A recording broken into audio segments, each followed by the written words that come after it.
اب میرے بھائیوں وہ حدیث میں آپ کو ورڈ بائی ورڈ پڑھ کے سناتا ہوں جو بخاری اور مسلم دونوں میں موجود ہے. سورہ التوبہ کی آیت نمبر 118 کے کانٹیکسٹ میں کعب بن مالک کی توبہ کا بیان یہ صحیح بخاری میں باقاعدہ امام بخاری نے باب باندھا ہے اور اس حدیث کا انٹرنیشنل نمبر ہے 4418 اور یہ حدیث مسلم میں بھی ہے 7016. ورڈ بائی ورڈ میں یہ حدیث بیان کروں گا کیونکہ اس کی رکت اسی میں ہے کہ میں اسے لفظ با لفظ بیان کروں. آپ اس تکلیف کا احساس کریں جس سے کعب بن مالک گزرے اور پھر الٹیمیٹلی ان کی توبہ قبول ہوئی اور ایسی توبہ قبول ہوئی کہ قیامت تک قرآن میں ان کی توبہ کا ذکر ہے کہ اللہ نے قبول کی اور اس کی وجہ سے اس سورت کا نام سورہ توبہ ہے جب وہ غزوہ تبوک سے پیچھے رہ گئے. یہ ان کا بیٹا ہے عبداللہ, وہ اس حدیث کو بیان کرتا ہے. امام بخاری نے چند واسطوں سے ان کے بیٹے سے یہ حدیث لی ہے. وہ عبداللہ اور اس بیٹے کا ذکر امام بخاری نے کیا ہے کہ جب کعب رضی اللہ تعالیٰ عنہ نابینا ہو گئے تو ان کے بیٹوں میں سے عبداللہ ہی تھا جو ان کو راستے میں پکڑ کر چلایا کرتا تھا, مسجد تک لے جاتا تھا. وہ عبداللہ بیان کرتا ہے کہ میں نے اپنے والد کعب بن مالک سے ان کے غزوہ تبوک میں شریک نہ ہو سکنے کا واقعہ سنا تو انہوں نے بتایا کہ غزوہ تبوک کے سوا اور کسی غزوہ میں ایسا نہیں ہوا تھا کہ میں رسول اللہ کے ساتھ شریک نہ ہوا ہوں. البتہ غزوہ بدر میں بھی میں شریک نہ ہو سکا, لیکن جو لوگ غزوہ بدر میں شریک نہیں ہو سکے ان کے متعلق آپ صلی اللہ علیہ وآلہ وسلم نے کسی قسم کی ناراضگی کا اظہار نہیں فرمایا تھا کیونکہ وہ آپشنل تھا. وہ اب ذکر بھی آ رہا ہے کیونکہ آپ صلی اللہ علیہ وآلہ وسلم اس موقع پر صرف قریش کے قافلے کی تلاش میں نکلے تھے, لیکن راستے میں اللہ تعالیٰ کے حکم سے کسی پہلی تیاری کے باوجود اللہ تعالیٰ نے ان کو دشمنوں کے ساتھ ٹکروا دیا. وہ معجزانہ طور پہ ہوا تھا کیونکہ وہ بدر کے لیے نکلے ورنہ تو یہ بھی ساتھ شامل ہوتے.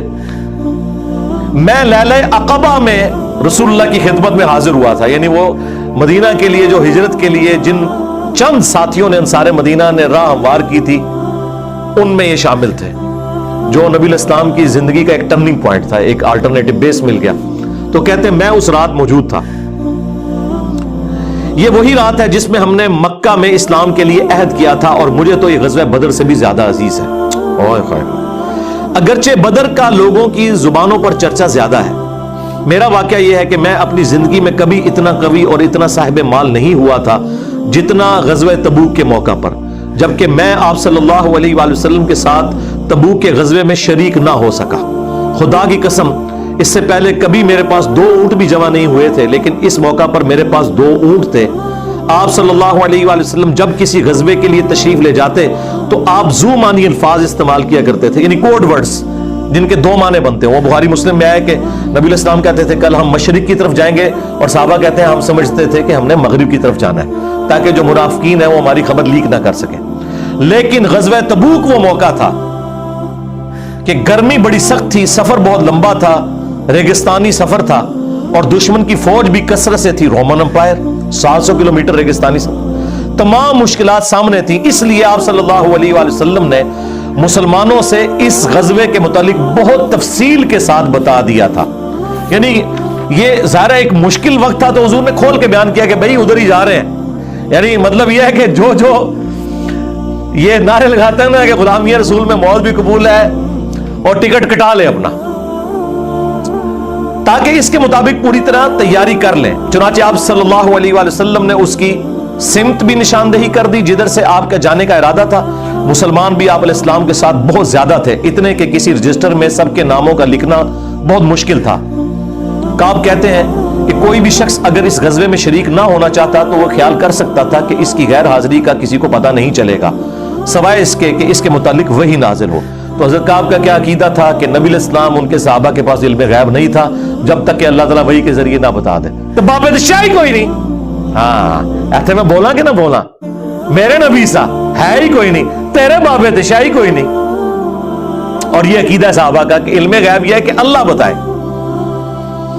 آپ صلی اللہ علیہ وآلہ وسلم جب اس غزوے کے لیے تشریف لے جا رہے تھے تو پھل پکنے کا زمانہ تھا اور سایہ میں بیٹھ کر لوگ آرام کرتے تھے. اچھا دیکھیں اللہ کی آزمائش کہ پھل پک کے تیار ہو جائے تو آپ نے ٹائملی اتارنا ہے, اگر آپ نے نہیں اتارا تو وہ تو آپ کی پورے سال کی اکانومی اس سے وابستہ ہے. اللہ نے عین اس ٹائم پہ آزما لیا کہ ٹھیک ہے اب تم نبی کے ساتھ جاؤ. اب بعد میں بھی بھوک نظر آ رہی ہے. کہتے ہیں لوگ بیٹھ کے نہ چوراہوں پہ یہی باتیں کرتے تھے. آپ صلی اللہ علیہ وآلہ وسلم بھی تیاریوں میں مصروف تھے اور آپ کے ساتھ مسلمان بھی، لیکن میں روزانہ سوچا کرتا تھا کہ کل سے میں بھی تیاری کروں گا. وہی جو آج کہتے ہیں نہیں کل تو انشاءاللہ داڑھی بھی رکھ لینی ہے، بس میرے بچیوں کے ہاتھ پیلے ہو جائیں تو میں تو مسجد میں بیٹھا رہوں گا. یہ وہی چیز ہے، یہ ہر انسان پہ اسے طول عمل کہتے ہیں، لمبی امیدیں لگانا. میں روزانہ اسے ٹالتا رہا، مجھے اس کا یقین تھا کہ میں تیاری کر لوں گا، مجھے آسانیاں میسر تھی. یوں ہی وقت گزرتا رہا اور آخر لوگوں نے اپنی تیاریاں بھی مکمل کر لی اور آپ صلی اللہ علیہ وآلہ وسلم مسلمانوں کو ساتھ لے کر روانہ بھی ہو گئے. اس وقت تک میں نے کوئی تیاری نہیں کی تھی. اس موقع پر میں نے اپنے دل کو یہی سمجھایا کل یا پرسوں تک تیاری کر لوں گا، پھر لشکر سے تیزی سے جا کر مل جاؤں گا. کوچ کے بعد دوسرے دن بھی میں نے تیاری کے لیے سوچا لیکن کچھ نہ ہو سکی. پھر تیسرے دن سوچا اور اس دن بھی کوئی تیاری نہ ہو سکی. اور یوں وقت گزرتا گیا اور اسلامی لشکر بہت آگے بڑھ گیا. غزوہ میں میرے شرکت کے لیے بات اب دور کی بات ہوگی اور میں یہی ارادہ کرتا رہا کہ یہاں سے چل کر اب ان تک نہیں پہنچ سکوں گا. تھیندے تھیندے تھی گیا. کاش میں نے ایسا کر لیا ہوتا لیکن یہ میرے نصیب میں نہیں تھا. اچھا، جرم ہو جانے کے بعد آپ یہ کہہ سکتے ہیں میری تقدیر میں یہ لکھا تھا، پہلے نہیں. وہ تو پھر اللہ پہ آپ بہتان مان دیں گے نا کہ میں نماز اس لیے نہیں پڑھ رہا کہ اللہ نے میرا مقدر کیا ہے کہ میں اگلی نماز نہ پڑھوں. نہ، ہاں بعد میں آپ کہہ سکتے ہیں کہ میری تقدیر میں لکھا تھا کہ میں اتنا بدبخت ہوں کہ میں نماز چھوڑوں گا، اور وہ چھوڑوں گا اپنی مرضی سے. اللہ نے تو اپنے علم سے فورسی کیا ہے. آپ صلی اللہ علیہ وآلہ وسلم کے تشریف لے جانے کے بعد جب میں باہر نکلتا تو مجھے بڑا دکھ ہوتا، اوئے ہوئے، کیونکہ یا تو وہ لوگ نظر آتے تھے جن کے چہروں سے نفاق ٹپکتا تھا. اب پیچھے رہنے والے تو وہ تھے جو ہے ہی منافقین تھے شکلوں سے، ٹھیک ہے، یا پھر وہ لوگ تھے جنہیں اللہ نے معذور اور ضعیف قرار دے کر معاف کر دیا تھا. وہ سورہ توبہ میں 92 نمبر آیت میں گزرا ہے نا کہ وہ لوگ پھر رسول اللہ سے اس حال میں واپس ہوتے ہیں کہ ان کی آنکھیں آنسوؤں سے تر ہوتی ہیں کہ نہ حضور انہیں کوئی سواری دے سکتے ہیں، غریب لوگ ہیں. اور وہ لوگ بھی جو مریض ہیں ان کو اللہ تعالیٰ نے اس حوالے سے چھٹکارا دے دیا. آپ صلی اللہ علیہ وآلہ وسلم نے میرے بارے میں کسی سے کچھ نہیں پوچھا، لیکن جب آپ تبوک پر پہنچے تو وہیں ایک مجلس میں آپ نے دریافت کیا کہ کعب نے کیا کیا. آپ نظروں میں تو تھا نا جی، خاص بندے جو ہوتے ہیں وہ نظروں میں تو ہوتے ہیں. یعنی یہ تو ایکسپیکٹ ہی نہ کیا جا سکتا کہ مین ٹیم ممبر پیچھے رہ جائے. تو اس سے اندازہ لگائے کہ حضرت کعب بن مالک کو چھوٹے بندے نہیں تھے. بنو سلمہ کے ایک صاحب نے کہا یا رسول اللہ اس کے غرور نے اسے آنے نہیں دیا. اس پر حضرت معاذ ابن جبل بولے تم نے بری بات کہی. یا رسول اللہ خدا کی قسم ہمیں ان کے متعلق خیر کے سوا اور کچھ معلوم نہیں. تو نبی علیہ السلام نے اس کے جواب میں کچھ نہیں فرمایا. دیکھیں انہوں نے پوری رپورٹ لی ہے پیچھے سے کہ کیا کچھ ہوتا رہا. اب حضور نے کوئی ورڈنگ دی، ظاہر ہے نبی علیہ السلام کو بھی غصہ تھا. کعب بن مالک رضی اللہ تعالیٰ نے بیان کیا کہ جب مجھے معلوم ہوا کہ نبی علیہ السلام واپس تشریف لا رہے ہیں تو اب مجھ پر فکر سوار ہونے لگی اور میرا ذہن کوئی ایسا جھوٹا بہانہ تلاش کرنے لگا جس سے میں کل حضرت کی ناراضگی سے بچ سکوں. دیکھیں وہ بھی عام انسان تھے، اتنے اولو العزم صحابہ، لیکن ظاہر نفس تو ہر بندے کے ساتھ لگا ہے. وہ بھی سوچ رہے ہیں کہ یار چلو میں بہانہ کر لوں گا، کوئی مجبوری تھی. اوئے ہوئے ہوئے اپنے گھر کے ہر عقل مند آدمی سے اس کے متعلق میں نے مشورہ بھی کی، لیکن جب مجھے معلوم ہوا کہ نبی الاسلام مدینے سے بالکل قریب آ چکے ہیں تو غلط خیالات میرے ذہن سے بالکل نکل گئے اور مجھے یقین ہو گیا کہ اس معاملے میں جھوٹ بول کر اپنے آپ کو کسی طرح محفوظ نہیں کر سکتا. چنانچہ میں نے سچی بات کہنے کا پختہ ارادہ کر لیا. صبح کے وقت حضرت جب تشریف لائے تو آپ صلی اللہ علیہ وآلہ وسلم جب کسی سفر سے واپس آتے تھے تو آپ کی یہ مبارک عادت تھی کہ پہلے مسجد میں تشریف لے جا کر 2 رکعت نوافل پڑھتے، پھر لوگوں کے ساتھ مجلس میں بیٹھتے. جب آپ اس عمل سے فارغ ہو چکے تو آپ کی خدمت میں لوگ آنے لگے جو غزوہ میں شریک نہیں ہوئے تھے اور قسم کھا کھا کر اپنے عذر بیان کرنے لگے، اور ایسے لوگوں کی تعداد 80 کے قریب تھی. یعنی 80 لوگ ایسے تھے جو جھوٹے بہانے لگا رہے تھے. آپ صلی اللہ علیہ وآلہ وسلم نے ان کے ظاہر کو قبول فرما لیا اور ان سے دوبارہ سے عہد بھی لے لیا، ان کے لیے دعائے مغفرت بھی کی. دیکھو جی، آپ لوگ تو کہتے ہیں کوئی بزرگ دعا کر دے، حضور نے بھی دعائے مغفرت کر دی ہے لیکن اللہ نے کراس پھیر دیا ہے. ہاں یہ ذہن میں رکھیں. آپ نے بہانہ بھی قبول کر لیا، دوبارہ سے بیعت بھی کر لی، چلو تجدید عہد بھی ہو گیا جی. اگر بیعت ٹوٹ گئی تو دوبارہ ہو گئی، اور دعا بھی کر دی اور ان کے باطن کو اللہ کے سپرد کر دیا. کیا بات ہے جی. یہ میرے نبی کا ہی جگر ہے جی, شکلوں سے بھی پہچان لیا ہے, صحابہ اگر پہچان ہے کا باطن کا معاملہ اللہ جانے, اس کے بندے جانے. اس کے بعد میں حاضر ہوا, میں نے سلام کیا تو آپ علیہ السلام مسکرائے. آپ کی مسکراہٹ میں ناراضگی تھی. آپ نے فرمایا آؤ. میں چند قدم چل کر آپ کے سامنے بیٹھ گیا. آپ نے مجھ سے دریافت کیا کہ تم غزوہ میں کیوں شریک نہیں ہوئے, کیا تم نے کوئی سواری نہیں خریدی تھی؟ میں نے عرض کیا میرے پاس سواری موجود تھی. اللہ کی قسم اگر میں آپ کے سوا کسی دنیا دار شخص کے سامنے آج بیٹھا ہوتا تو کوئی نہ کوئی بہانہ کر لیتا اور اس کی ناراضگی سے بچ جاتا. مجھے خوبصورتی کے ساتھ گفتگو کا سلیقہ بھی معلوم ہے, لیکن اللہ کی قسم مجھے یقین ہے کہ اگر آج میں آپ کے سامنے کوئی جھوٹا بہانہ کر بھی دوں اور آپ راضی بھی ہو جائیں تو بہت جلد اللہ تعالیٰ آپ کو مجھ سے ناراض کر دے گا, کیونکہ میں بظاہر تو بہانہ کروں گا لیکن اللہ تو وحی کے ذریعے آپ کو بتا دے گا یہ جھوٹ بول رہا ہے. اس کی بجائے اگر میں آپ سے سچی بات کروں تو یقیناً آپ کو میری طرف سے ناراضگی تو ہوگی, لیکن اللہ سے مجھے امید ہے کہ وہ مجھے معاف کر دے گا. خدا کی قسم مجھے کوئی عذر نہیں تھا. اللہ کی قسم اس وقت سے پہلے میں کبھی اتنا آسودہ حال نہیں تھا, اور پھر بھی میں آپ کے ساتھ شریک نہ ہو سکا. نبی علیہ السلام نے فرمایا کہ اس نے سچی بات بتا دی. اچھا اب جاؤ یہاں تک کہ اللہ تمہارے بارے میں خود ہی کوئی فیصلہ کرے. میں اٹھ گیا اور میرے پیچھے بنو سلمہ کے کچھ لوگ بھی دوڑے آئے اور مجھ سے کہنے لگے اللہ کی قسم ہمیں تمہارے متعلق یہ معلوم نہیں تھا کہ اس سے پہلے تم نے کوئی گناہ کیا ہو, تم نے تو بڑی غلطی کی. آپ علیہ السلام کے سامنے ویسے ہی کوئی بہانہ کر دیتے جیسا کہ دوسرے لوگوں نے کیا. تمہارے گناہ کے لیے نبی علیہ السلام کا استغفار ہی کافی ہو جاتا, وہی جو کچھ بھی ہے تیرے محبوب کی امت سے ہے. لیکن سرکار یہ کعب بن مالک تھے, ان کو پتا تھا, اور مشورہ دینے والے بھی صاحب ہیں. دیکھو کیا مشورہ دے رہے ہیں کہ کوئی بہانہ کر لینا سی, حضور نے دعا کرنی سی. مینٹالٹی اس زمانے میں بھی اس طرح ہی تھی. یہ نہ سمجھیں آج کے لوگ ہی کہتے ہیں, اس زمانے میں بھی ڈھیلے مسلمان تو تھے, تو حضور نے تیرے لیے دعا کر دینی تھی. تو تو نے تو یہ کہا. اللہ کی قسم ان لوگوں نے مجھے اتنی ملامت کی کہ مجھے خیال آیا کہ واپس جا کر کوئی جھوٹا بہانہ کر ہی آؤں. اندازہ کرو ایڈا انہوں نے جناب انہوں کیتا کہ چلو ٹھیک ہے میں جا کے بہانہ کر لوں. پھر میں نے ان سے پوچھا کیا میرے علاوہ کسی اور نے بھی کوئی ایسا عذر بیان کیا ہے؟ تو انہوں نے بتایا کہ ہاں 2 حضرات اور ہیں جنہوں نے معذرت کی جس طرح تم نے کی, اور انہیں بھی وہی جواب ملا جو تمہیں ملا. میں نے پوچھا وہ کون ہے؟ تو انہوں نے بتایا کہ مرارہ بن ربیع اور ہلال بن امیہ رضی اللہ عنہما. ان 2 ایسے صحابہ کا نام انہوں نے لے دیا جو صالح تھے اور اصحاب بدر بھی تھے.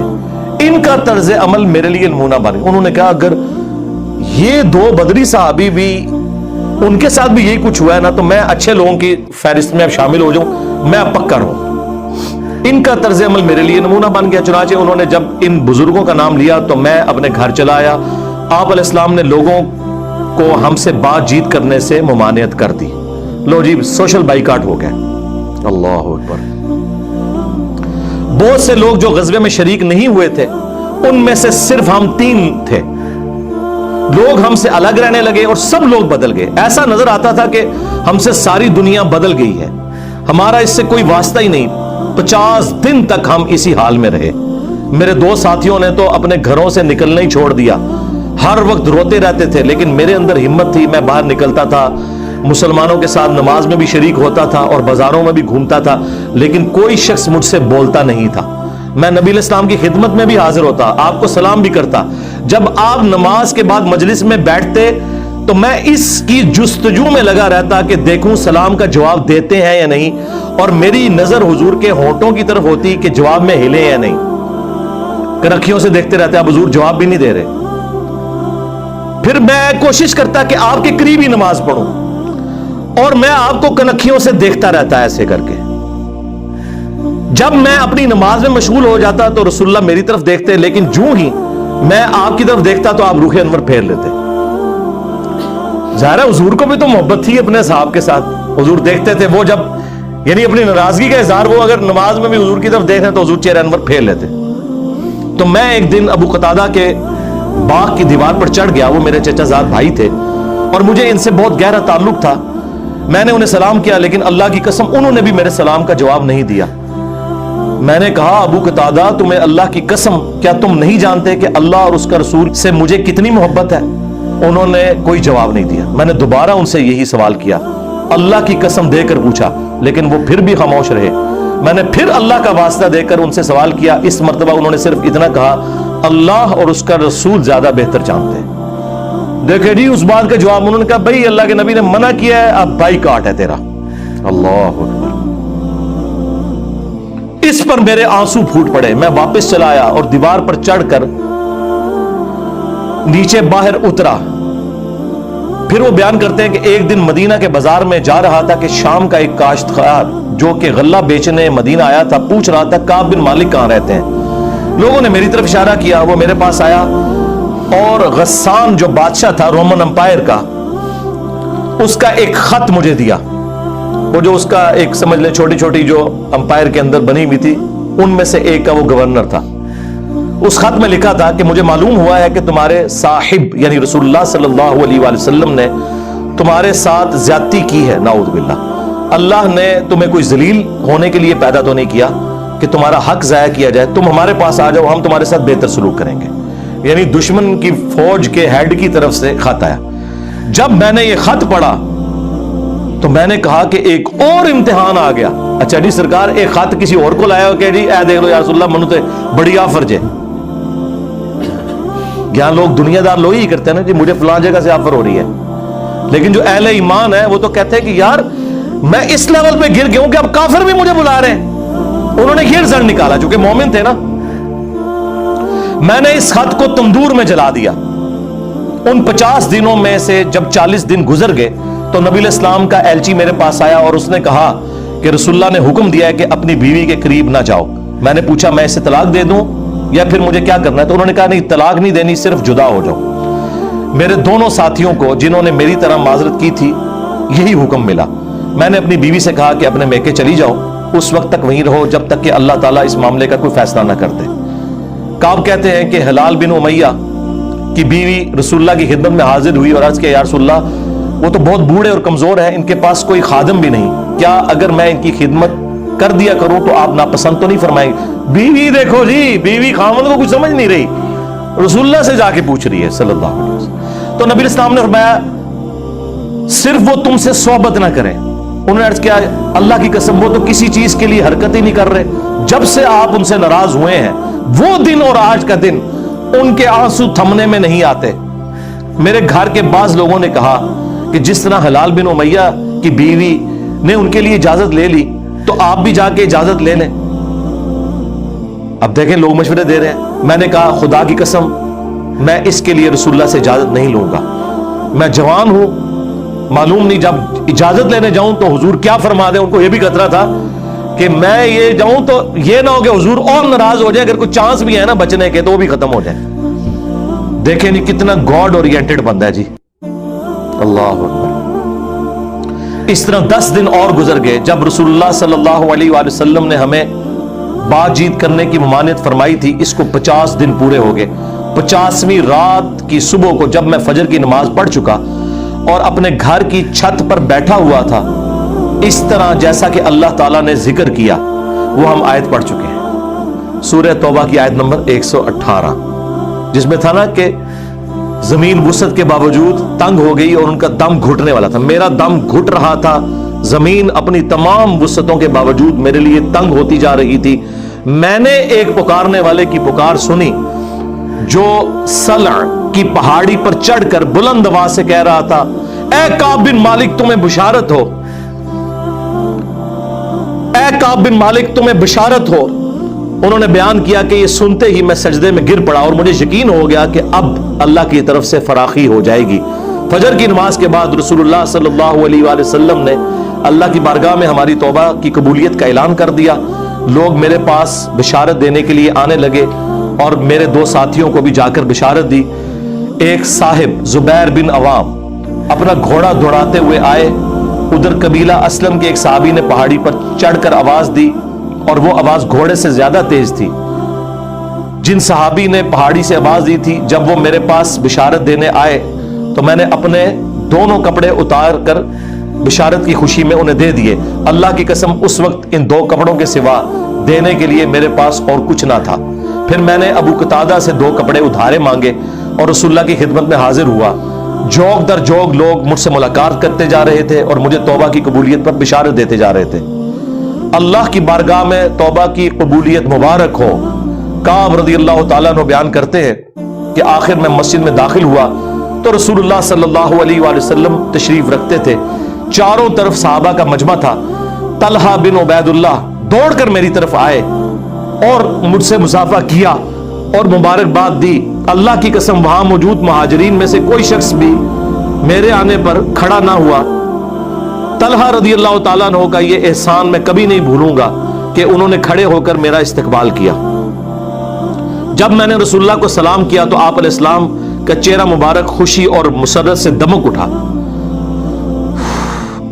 اس مبارک دن کے لیے تمہیں بشارت ہو، اس مبارک دن کے لیے تمہیں بشارت ہو جو تمہاری عمر کا سب سے مبارک دن ہے. واقعی جی اس سے بڑی کوئی مبارک بات نہیں ہو سکتی کسی شخص کے لیے کہ اللہ تعالیٰ اس کی توبہ کی اناؤنسمنٹ کرتے اور پھر قیامت تک قرآن میں وہ آیات پڑھی جائیں.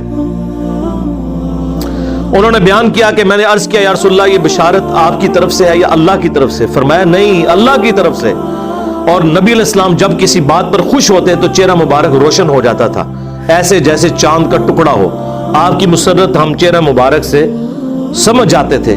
پھر جب میں آپ کے سامنے بیٹھ گیا تو عرض کیا یا رسول اللہ اپنی توبہ کی قبولیت کی خوشی میں اپنا مال اللہ اور اس کے رسول کی راہ میں صدقہ کر دوں؟ آپ نے فرمایا لیکن کچھ مال اپنے پاس رکھ لو، یہ زیادہ بہتر ہے. میں نے عرض کیا کہ پھر میں خیبر کا حصہ اپنے پاس رکھ لیتا ہوں. پھر میں نے عرض کیا یا رسول اللہ اللہ نے مجھے سچ بولنے کی وجہ سے نجات دی. اب میں اپنی توبہ کی قبولیت کی خوشی میں آپ سے یہ وعدہ کرتا ہوں کہ جب تک زندہ رہوں گا سچ کے سوا کوئی بات زبان پر نہیں لاؤں گا. بس اللہ کی قسم جب سے میں نے رسول اللہ کے سامنے یہ عہد کیا صلی اللہ علیہ وآلہ وسلم، میں کسی ایسے مسلمان کو نہیں جانتا کہ جسے اللہ نے سچ بولنے کی وجہ سے اتنا نوازا ہو جتنی نوازشات مجھ پر کی سچ بولنے کی وجہ سے. جب سے میں نے نبی علیہ السلام کے سامنے یہ عہد کیا پھر آج تک میں نے کبھی جھوٹ بولنے کا ارادہ بھی نہیں کیا. اور مجھے امید ہے کہ اللہ تعالیٰ باقی زندگی بھی مجھے اس سے محفوظ رکھے گا. اور اللہ نے اپنے رسول پر آیت نازل کی اور وہی آیت نمبر 118 اور 119 نمبر. یقیناً اللہ تعالیٰ نے نبی مہاجرین اور انصار کی توبہ قبول کی اور پھر وَكُونُوا مَعَ الصَّادِقِينَ تک. خدا کی قسم اللہ تعالیٰ کی طرف سے اسلام کے لیے ہدایت کے بعد میری نظر میں رسول اللہ کے سامنے سچ بولنے سے بڑھ کر اللہ کا مجھ پر کوئی اور انعام نہیں ہوا کہ میں نے جھوٹ نہیں بولا اور اس طرح اپنے آپ کو ہلاکت سے بچا لیا. جیسا کہ جھوٹ بولنے والے ہلاک ہوئے، نزول وحی کے زمانے میں جھوٹ بولنے والوں پر اللہ تعالیٰ نے اتنی شدید وعید فرمائی جتنی شدید وعید کسی اور کے لیے نہیں تھی. اور وہ سورہ التوبہ کی آیت نمبر 96 کا انہوں نے پھر یہاں پہ حوالہ دیا کہ ان قریب جب تم اے نبی واپس جاؤ گے تو یہ جھوٹے بہانے کریں گے اور اگر تم ان سے راضی بھی ہو جاؤ اللہ تعالیٰ ان سے راضی نہیں ہوگا.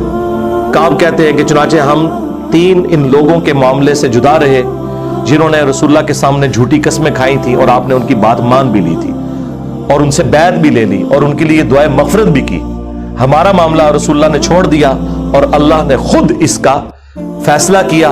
اور پھر اللہ تعالیٰ نے یہ آیت نازل کی جو ہم نے یہ پڑھی سورہ التوبہ کی آیت نمبر 118 وَعَلَى الثَّلَاثَةِ الَّذِينَ خُلِّفُوا حَتَّى إِذَا ضَاقَتْ عَلَيْهِمُ الْأَرْضُ بِمَا رَحُبَتْ وَضَاقَتْ عَلَيْهِمْ أَنفُسُهُمْ وَظَنُّوا أَلَّا مَلْجَأَ مِنَ اللَّهِ إِلَّا إِلَيْهِ ثُمَّ تَابَ عَلَيْهِمْ لِيَتُوبُوا إِنَّ اللَّهَ هُوَ التَّوَّابُ الرَّحِيمُ.